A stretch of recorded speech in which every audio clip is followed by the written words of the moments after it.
So this is a very important topic because there are so many type of dead space, like anatomical dead space, like alveolar dead space, total dead space, also called as physiological dead space. So what is dead space? Only then we can understand alveolar ventilation, because alveolar is what? Tidal volume minus dead space into respiratory rate is your alveolar ventilation, because dead space is not participating in the gas exchange. So from tidal volume we have to subtract. So tidal volume occupies the respiratory tract that consists of conducting airway and the respiratory airway.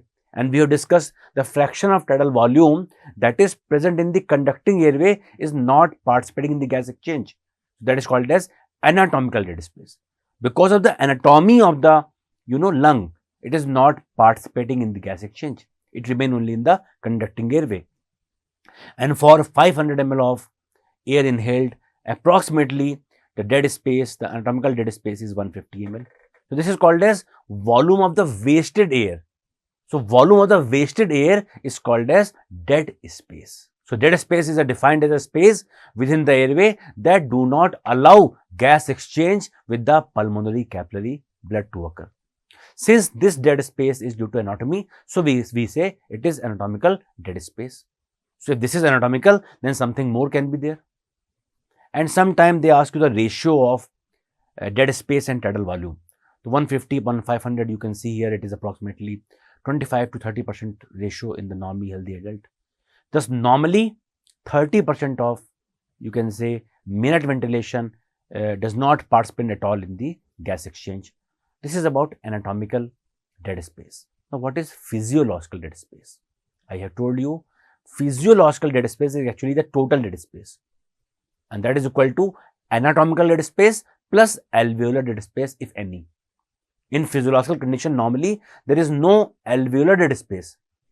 In that condition, physiological dead space is equal to anatomical dead space, because you don't have any alveolar dead space normally. But in pathological condition, when there is some alveolar dead space, the air in the alveoli which is not participating in the gas exchange is called as alveolar dead space. In that condition, we can say physiological dead space is greater than anatomical dead space. So normally, when there is no alveolar dead space, both are same, physiological and anatomical. But when you have alveolar dead space, then you will say physiological dead space is equal to, it is greater than anatomical dead space, because you have some alveolar dead space as well. Is this point clear?